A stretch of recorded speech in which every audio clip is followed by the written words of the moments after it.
In the year 3129, humanity had long since left Earth behind. Our home world was dust and memory, its oceans boiled away by the wars of 1,000 centuries. But humanity endured, not because we were the strongest or the fastest, or even the most advanced. We endured because we refused not to. The Galactic Concordance called us the resilient.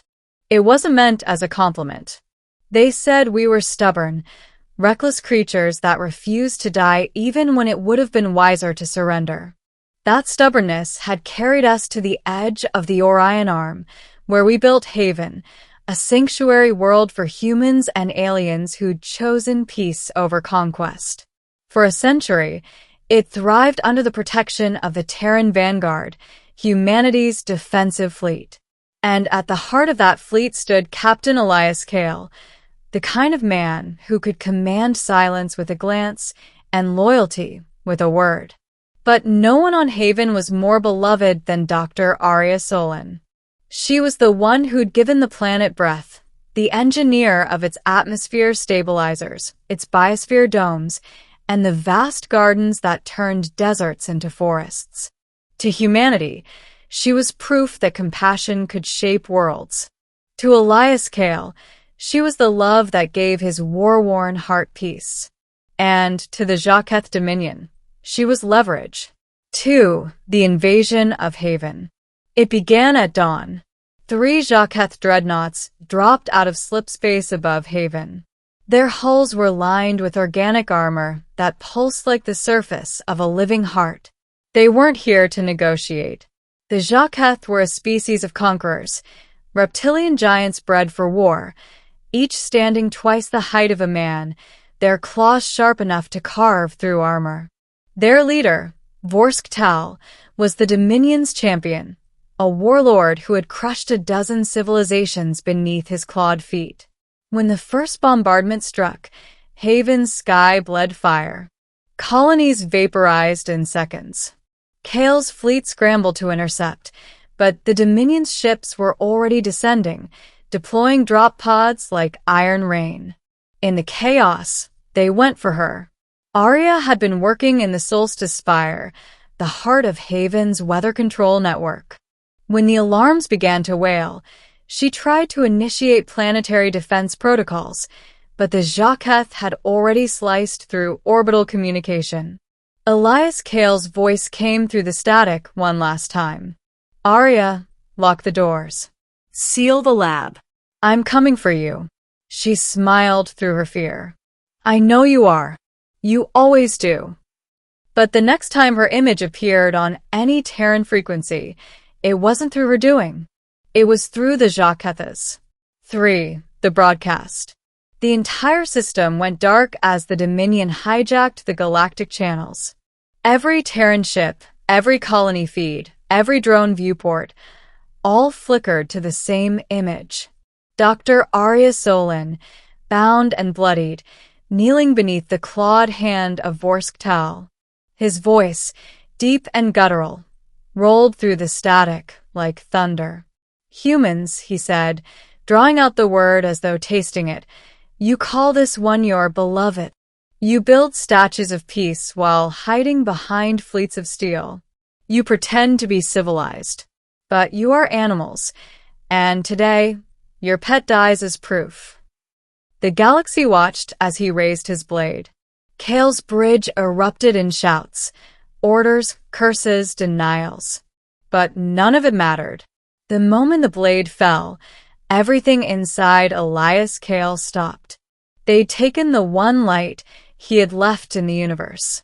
The bridge crew said later that the captain didn't move for 20 seconds. He just stared at the flickering transmission, Aria's final breath, the blood that stained the cold floor. Then, without a word, he turned toward his helmsman. Plot a jump to the Zha'keth flagship. His officers hesitated. Sir, that ship's firepower outclasses ours 10-1. Then we'll need to be 10 times faster. When the TSS Resolute jumped into the Zha'keth fleet's heart, Elias Kael had only one thought left. He wasn't fighting a war anymore. He was delivering a message. 4. The Champion's Challenge. Kael's attack was suicide by any metric, any logic, any manual ever written. But the Resolute was a Terran ship, and Terran ships didn't fight fair. He used the wreckage of destroyed escorts as cover, boosting through plasma fire and debris fields. His engineers rerouted the main reactor through the ship's spinal railgun, turning the vessel into a single, colossal weapon. The Dominion ships turned to face him. Their communication channel opened, uninvited. Vorsk Tal appeared, his monstrous frame filling the screen. Human, you come to die as well? I commend your devotion, pathetic though it is. Elias Kael met the alien's gaze without a tremor. You hurt her. You don't get to live after that. Vorsk laughed, a sound like grinding stone. You think you can challenge me? I have crushed worlds beneath my claws. Kael's reply was calm. Then you'll have no trouble dying on one. With that, he rammed the Resolute straight into the Dominion flagship. The explosion tore through the vacuum like a silent scream. Both ships vanished in a storm of shrapnel and light. And then silence. The tomb of metal. When Kael opened his eyes, there was darkness and the hiss of burning atmosphere. His body was broken, half his armor torn away, but his mind burned brighter than ever. He'd survived. Barely. The Dominion flagship was in ruins, its corridors shattered, its crew dead or dying. He dragged himself from the wreckage, plasma rifle in one hand, vengeance in the other. The corridors were alive with the sound of hissing gas and dying monsters. He stepped over corpses, his boots slick with their black blood. Aria, he whispered through cracked lips. I'm coming. In the ship's heart, the throne chamber, where the champion ruled, Vorsk Tal awaited him.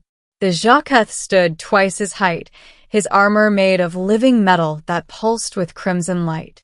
His blade was forged from the bone of a fallen star beast. He was a creature built to dominate. When he saw Kael limping toward him, rifle raised, he laughed. Still alive? Humanity's champion truly doesn't know when to die. Not until you're gone, Kael growled. Vorsk slammed his claw into the floor, sending a shockwave that knocked Kael back. You think your love made you strong? It made you weak. You fight because of emotion. We fight because it is what we are. Kael spat blood and stood tall. That's the difference between us. You fight because you were made to. I fight because I choose to. 6. The battle. The duel that followed became legend. Kael charged first, rifle blazing, rounds cracking through the champion's shields. Vorsk moved like lightning, closing the gap in a blur. His blade slashed across Kael's chest, carving through armor, but Kael didn't stop. He slammed his gauntlet into Vorsk's jaw, staggering the beast backward. They fought amid the wreckage of two dying empires, a man and a monster, fire and steel, grief and fury. Every strike Kael threw carried a century of humanity's pain. Every time the galaxy had called them weak, every world they'd lost, every hero buried in alien soil. Vorsk sneered through his blood. You can't win, human. Your kind is finite. Your pain will end. Kael's eyes burned like twin stars. Then I'll make sure yours never does. He triggered the emergency magnetic tether on his armor, latching onto the champion's chest. Vorsk roared in fury, trying to pry him off, but Kael was immovable. You took her from me, Kael whispered. Now I take everything from you.